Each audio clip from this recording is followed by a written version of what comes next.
تو وہ کہتے ہیں کہ علم الکلام کے لیے بھی جو دلائل رکھے گئے ہیں وہ ذاتی اطمینان کا باعث بنتے ہیں. یعنی میرے پاس کچھ تاریخ کی کتابوں اور کچھ حدیثیں اور کچھ روایات ایسی پڑھی ہوں گی جس سے میں اپنی سوچ کو مطمئن کر لیتا ہوں کہ میرے پاس روایات ہیں, اور اسی طرح اگلے بندے کے پاس بھی ہیں. تو ذاتی اطمینان کے لیے جو علم استعمال ہو رہا ہے اسے علم الکلام کہا گیا. سیم اسی سینس کو قوالی کہا گیا کہ وہ بھی ایک ذاتی اطمینان حاصل کرنے کا طریقہ تھا, کہ وہ بندہ سمجھتا ہے کہ جی میں بڑے سکون میں آ گیا ہوں, میں نے قوالی سن لی ہے. تو پورے مشرق کو جب اکٹھا کیا ہے علامہ صاحب نے تو کہا ہے کہ ان کی تو مزاج کے بالکل اکارڈنگ ہے کہ یا یہ قوالی سنیں یا یہ علم الکلام سنیں, ان کو حقیقت کی طرف جانے کی تو ضرورت ہی نہیں ہے کیونکہ یہ اس پہ ہی بڑے خوش رہتے ہیں. یہ وہ چیلا بتا رہا ہے اصل میں کہ ان کی فطرت کے مطابق ہے یہ دونوں کام.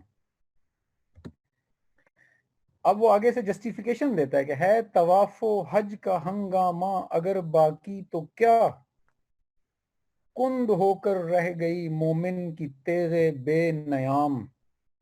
وہ کہتے ہیں یہ اگر 20-25 لاکھ بندہ, اور اس کو ہنگامہ کہا ہے اس نے نا, یعنی انہوں نے کہا ادھر رش لگا ہوتا ہے جس کو ہم کہتے ہیں.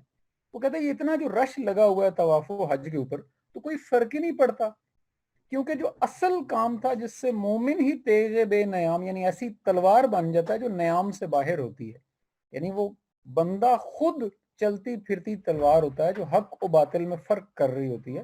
وہ کہتا ہے جب ہم نے اس کو ہی زنگ لگا دی ہے تو یہ زنگ آلودہ لوگ 25 لاکھ بھی وہاں پہنچ جائیں تو کیا فرق پڑتا ہے ہمیں, تو یہ ہنگامہ ہوتا رہے. یعنی وہ چیلا جسٹیفیکیشن دے رہا ہے کہ اس رش سے ہمیں کوئی فرق نہیں پڑ رہا, کیونکہ جو رش کے اندر افراد ہیں یہ وہ تلواریں ہیں جن کو زنگ لگا ہوا ہے, تو یہ ہمارا کچھ نہیں کر سکتی. یہ ان کا ایسا اجتماع ہے, یہ قیام نہیں ہے کسی سسٹم کے اگینسٹ, یہ زنگ آلودہ تلواروں کا اجتماع ہے بقول مشیر اول کے. اور کہتے ہیں کس کی نومیدی پہ حجت ہے یہ فرمانے جدید, ہے جہاد اس دور میں مرد مسلمہ پر حرام. یہ یاد رکھیے گا علامہ صاحب کی شاعری میں یہ ان کا بڑا پن بھی ہے, اور اس جیسے پڑھے لکھے اور مفکر آدمی سے یہی توقع ہوتی ہے. وہ جب بھی کسی کا مصرع یوز کرتے ہیں تو کوماز لگا دیتے ہیں سائڈز پر, یہ بتانے کے لیے کہ یہ میرا کلام نہیں ہے, یہ مصرع میں نے کہیں سے لیا ہے. اور یہ آپ کا انصاف ہوتا ہے, آپ کا عدل ہوتا ہے کسی اور کے کلام کے ساتھ. تو خیر کس کی نومیدی پہ حجت, یہ میں تھوڑی سی اب اس کی ہسٹری بھی آپ کو بتانی پڑے گی, اگر تو جو لوگ واقف ہیں انہیں پتہ ہوگا, باقیوں کے لیے میں بتا دیتا ہوں. مرزا غلام احمد قادیانی علامہ صاحب سے چونکہ کچھ عرصہ پہلے گزرے ہیں, تو مرزا صاحب نے جو چند فتوات دیے آ کر اپنے فالورز کے لیے, اور اس پہ بڑی اس دور میں بحث بھی شروع ہوگی. اس وقت انگریز آئے ہوئے تھے, نیا نیا انہوں نے قبضہ کیا تھا اس ایریا میں.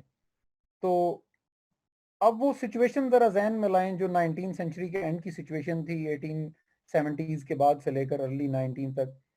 وہ اس دور میں جب ایک طرف سے انگریز آپ کو کیپچر کرتے جا رہے ہیں, آہستہ آہستہ ریاستیں ان کے قبضے میں جاتی جا رہی ہیں, وہ آپ کا سسٹم ختم کر کے اپنا سسٹم لانچ کرتے جا رہے ہیں, ایسے میں مرزا صاحب نے ایک فتویٰ جاری کر دیا کہ جہاد جو ہے نا وہ اس دور میں حرام قرار دے دی ہے. چونکہ انہوں نے اس سے پہلے ذلی نبی کا, میں اب موضوع سے تھوڑا سا ہٹوں گا, وہ تاریخی اس کے اندر ایک دلیل ہے تو وہ پتہ ہونی ضروری ہے. تو ایک مجدد کی حیثیت سے انہوں نے اپنا تعارف کروایا ہے, ایک ذلی نبی کی حیثیت سے بھی کروایا ہے, مسیح کی حیثیت سے بھی کروایا ہے. مختلف روایات ہیں, اس پر ہم پھر کسی اور دن بات بھی کریں گے. یہ جو ختم نبوت کے موضوع پر یہ ساری چیزیں آئیں گی. تو فی الحال ہم کسی کے حق یا کسی کے خلاف کی بات نہیں کر رہے, ہم تو صرف ان کے اس فتوے کو علامہ صاحب نے جب یہاں نیچے لکھا تو اوپر لکھتے ہیں کہ پہلے ہی مایوسی اور ناامیدی تو یہ چھائی ہوئی تھی, لیکن اوپر سے ایک دلیل مل گئی ہمیں کہ اب تو جہاد ویسے ہی حرام ہے. گو کہ جب یہ مرزا صاحب نے یہ فتویٰ دیا تھا تو کافی سارے علماء اس کے خلاف بھی کھڑے ہو گئے اور اس کو بڑا کنڈیم کرنے کی کوشش کی گئی. وہ پھر اس کا اینڈ رزلٹ کیا ہوا وہ ایک لمبی تاریخی بحث ہے, لیکن بتانے کا مقصد یہ ہے کہ جب لکھ کے کوئی بڑا آدمی, چاہے آپ اسے بڑا مانیں یا نہ مانیں, لیکن کسی ایک طبقے کا بڑا آدمی جو مذہبی حیثیت سے بڑا سمجھا جاتا ہو, جب وہ آپ کو ریٹن کہتا ہے کہ بھئی جہاد حرام ہے, تو آپ پہلے ہی مسائل کا شکار ہیں اور اوپر سے جہاد حرام ہونے کا فتویٰ آ جائے. تو وہ کہتے ہیں کہ یہ تو سونے پہ سہاگا ہوا، یعنی بقول ابلیس کے یہ سونے پہ سہاگا ہے کہ جہاد تو ویسے ہی حرام قرار دے دیا گیا ہے. تو یہ اصل میں یہ تو حجت بن گئی نا ان لوگوں کے لیے جو پہلے ہی کچھ نہیں کرنا چاہ رہے تھے. یہ وہ کہنے کی کوشش ہے یہاں پر. اب آتا ہے جی دوسرا مشیر. وہ کہتا ہے یہ پہلے مشیر کو سنا رہا ہے. اب یعنی دوسرا مشیر، پہلے مشیر نے جتنی تمہید باندھی ہے اس کو نا تھوڑا سا آپ کو میرے ساتھ ساتھ، کیونکہ یہ اشعار زیادہ ہیں تو آپ کو نا اس کی سمری ذہن میں رکھ کے چلنا ہے، پھر اس کا فلو کو آپ انجوائے کرتے ہیں. یعنی آپ دیکھیں کہ جو میں کوئک گو تھرو کر رہا ہوں یہاں تک کا، صرف آپ کو فلو سمجھانے کے لیے. ابلیس نے پہلے اپنی تعریف کی اور اس نے بتایا کہ میں نے اس دنیا کا بیڑا غرق کر کے رکھ دیا ہے اللہ تعالیٰ کی توقعات کے اگینسٹ.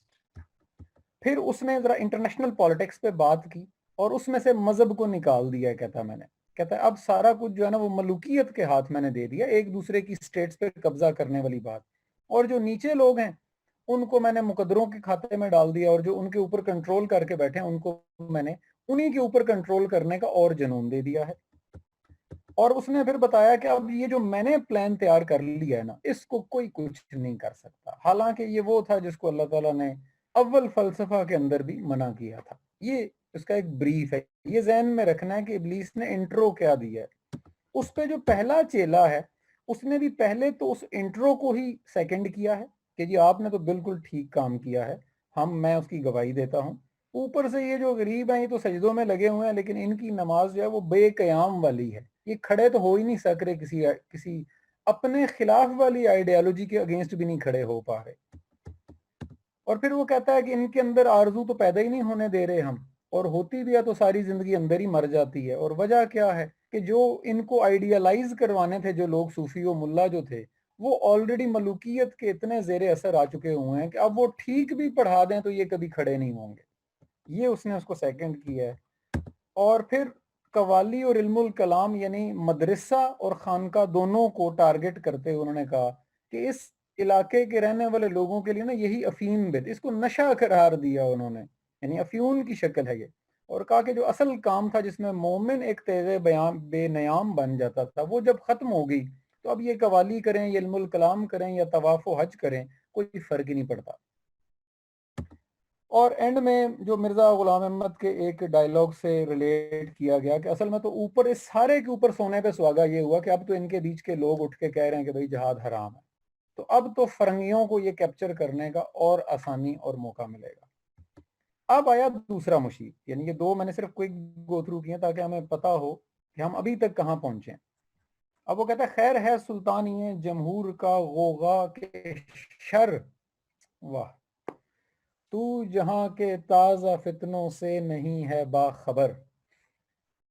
یہ یعنی شاعری کا اتنا خوبصورت بیلنس ہے کہ میں بتا نہیں سکتا. یعنی اصل میں کہنا تھا خیر ہے یا شر.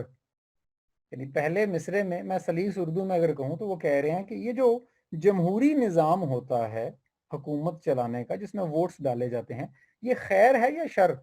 لیکن آپ اس کا بیلنس چیک کریں کہ خیر شروع میں لے کے شر کو آخر میں لے کے. خیر ہے سلطانی جمہور کا غوغا کے شر.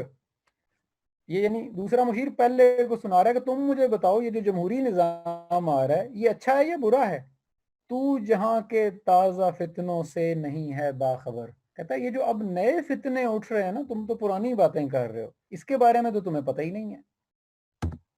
تو وہ جواب دیتا ہے کوما، یعنی یہ ذرا چیک کریں اس کی خوبصورتی. اس کا آخری جملہ کیا تھا؟ تو جہاں کے تازہ فتنوں سے نہیں ہے باخبر. تو وہ اگلا کہہ رہا ہے یعنی میں باخبر ہوں مگر میری جہاں بینی بتاتی ہے مجھے. مطلب میں اویئر ہوں جو تم کہہ رہے ہو، لیکن جو میرا ویژن ہے وہ مجھے یہ بتا رہا ہے جو ملوکیت کا ایک پردہ ہو کیا اس سے خطر. یہ اب چیک کریے گا. یعنی جو جمہوری نظام کی بات کی ہے دوسرے مشیر نے کہ اب یہ جو جمہوری نظام آ رہا ہے دنیا میں، اس سے یہ سارے تمہارے جو ملوکیت کے پلانز ہیں یہ خراب نہیں ہو جائیں گے. وہ کہہ رہا ہے کہ میرا ویژن مجھے بتا رہا ہے کہ جو ملوکیت کا ایک پردہ ہو کیا اس سے خطر. کہ یہ جو جمہوری نظام ہے یہ بنایا ہی ملوکیت والوں نے ہے، اور انہوں نے اس کی شکل انداز چینج کر کے اس کے آگے ایک ایسا پردہ ڈال دیا ہے، تو اس سے ہمیں کیا خطرہ، کیونکہ پیچھے تو وہی ملوکیت ہے۔ ہم نے خود شاہی کو پہنایا ہے جمہوری لباس۔ یہ جو انسان خود شاہی، یعنی انسان جب اپنا کنگ خود بنتا ہے، اپنا مفتی مجتہد خود بنتا ہے، یہ جب بننے ہی لگا تھا تو ہم نے اس کو پہنا دیا جمہوری لباس۔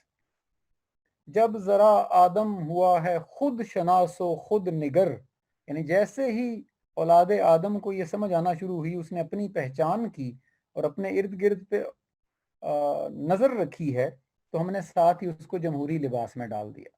یعنی جو اپنے آپ کو پہچان رہا ہے، جو ویژن رکھتا ہے۔ اب آپ سوچیں کہ علامہ اقبال کا اور ایک ریڑھی والے ان پڑھ کا ووٹ ایک برابر ہے، کیونکہ اس کا کاؤنٹ ایک ہوگا۔ علامہ اقبال جتنی بڑی مرضی ہستی ہو جائیں، وہ ان کا ووٹ 5 ووٹ کے برابر نہیں ہو سکتا، اور ریڑھی والا جتنا مرضی بیچارہ کمتر علم کے درجے پہ کیوں نہ چلا جائے، وہ اس کا ووٹ کاؤنٹ بھی 1 رہے گا۔ اس کو وہ کہہ رہا ہے کہ ہم نے خود شاہی کو پہنایا ہے جمہوری لباس، یعنی کوئی خود شاہ کتنا ہی بڑا کیوں نہ ہو جائے، جمہوری نظام کے اندر وہ بے اثر ہے بیچارہ، اس کی کوئی ویلیو ہی نہیں ہے۔ اب دیکھیں جی، کاروبار شہر یاری کی حقیقت اور ہے، یہ وجود میر و سلطان پر نہیں ہے منحصر۔ وہ کہہ رہے کہ یہ جو ہم سسٹم لا رہے ہیں نا اب کائنات کو اور ملکوں کو چلانے کا، کاروبار شہر یاری، یہ اس سسٹم کو چلانے کا ہے جو طریقہ کار ہے، اس کا اصل تو کچھ اور ہے۔ اس میں الیکشن سے سلیکٹ ہو کے کون آئے گا، میر کون بنے گا، سلطان کون بنے، اس سے فرق نہیں پڑنے والا۔ یہ وہ دوسرے چیلے کو بتا رہا ہے جس نے اعتراض کیا ہے کہ اب تو جمہوری نظام آ رہا ہے تم اس کا کیا کرو گے، تو وہ جواب دے رہا ہے کہ یہ سارے مل کے جس کو سلیکٹ کر لیں گے نا، اس سے کوئی فرق نہیں پڑنے والا۔ یہ وجود میر و سلطان پر نہیں ہے منحصر۔ وہ کہہ رہے ہیں یہ بندہ بدلنے سے کوئی فرق نہیں پڑے گا، کیونکہ اس کی حقیقت کچھ اور ہے۔ مجلس ملت ہو یا پرویز کا دربار ہو، ہے وہ سلطان غیر کی کھیتی پہ ہو جس کی نظر۔ مجلس ملت یعنی کوئی بھی ملت، کوئی بھی قوم جب آپس میں اپنے بڑوں کو بٹھاتی ہے اور وہ جلسہ کرتے ہیں اس ملت کے بارے میں، جس کو آپ پارلیمنٹ کہہ رہے ہیں، مشاورتی کونسل کہہ لیں، شیخ کانفرنس کہہ لیں، جو مرضی نام دے دیں، کہ وہ جب ان کے سیانے بیٹھتے ہیں کسی بھی مجلس میں ملت کے، یعنی ایک ہے کہ لوگوں نے اپنے سیانوں کو بٹھایا، اور یا پرویز یعنی ایک بادشاہ کا، خسرو پرویز کی طرف اشارہ ہے۔ خسرو پرویز کا آپ لوگوں کو امید ہے پتہ ہوگا، ان کے بارے میں تو تاریخ کے اندر کافی لکھا گیا، ایران کے بادشاہ تھے، اور وہ اگر آپ نے شیریں اور فرہاد کا قصہ بھی سنا ہو تو وہ بڑا ریلیٹ کیا جاتا ہے کہ جب وہ ان تک پہنچا نا، وہ مشہور رومانوی داستان جو تھی، تو خسرو پرویز نے فرہاد سے کہہ دیا کہ تم نہر کھود لاؤ ان پہاڑوں میں سے دودھ کی، تو میں تمہیں شیریں دے دوں گا، اور اس کو بھیج دیا پہاڑوں کی طرف، اور شیریں کے ساتھ شادی کر لی۔ اب وہ فرہاد پہاڑ کھود رہا ہے اور شیریں جو ہے وہ بادشاہ کی بیوی بن گئی۔ تو یعنی اس وہ جو یہ افسانہ ہے، تو اس افسانے سے وہ لنک کر رہے ہیں کہ چاہے لوگ اپنی مرضی کے نمائندے اوپر بٹھائیں، یعنی مجلس ملت ہو، یا اس طرح کا بادشاہ ہو جو سب اپنی مرضی سے کرتا ہو، تو ہوگا کیا، اینڈ رزلٹ کیا ہے وہ سلطان غیر کی کھیتی پہ ہو جس کی نظر۔ جو بھی بنے گا وہ وہی ہوگا جو، جیسے فرہاد کی کھیتی یعنی شیریں پر نظر رکھ کے بیٹھا ہوا تھا پرویز نا، اصل میں سلطان وہی ہے جو دوسروں کی کھیتیاں اپنے کنٹرول میں لینے کے چکروں میں ہے، اس پہ نظر رکھ کے بیٹھا ہوا ہے۔ ہم یہ سسٹم لا رہے ہیں، یہ چیلا بتا رہا ہے، اور میرا خیال ہے کہ دیکھیں یہ ایگزیکٹ 100 ایئر پہلے لکھی گئی باتیں ہیں، اور آج بھی ایز اٹ از اپنے ارد گرد نظر آ رہی ہیں ہمیں، یعنی ایسے لگ رہا ہے کہ جیسے آج بیٹھ کے کوئی لکھ رہا ہے، اور ہمارے ساتھ بھی یہی ہو رہا ہے۔ یہی اس کلام کی خوبصورتی ہے۔ تو نے کیا دیکھا نہیں مغرب کا جمہوری نظام، یعنی یہ چیلا دوسرے چیلے کو کہہ رہا ہے، چہرہ روشن اندروں چنگیز سے تاریک تر۔ وہ کہتا ہے یہ جو یورپ یا مغرب جو جمہوری نظام لے کر آیا نا، اس میں ظاہری طور پہ تو خوشحالی نظر آ رہی ہے، لیکن اس کے اندر چنگیزی جو فطرت تھی نا، لوگوں کو مارنا، اس سے بھی زیادہ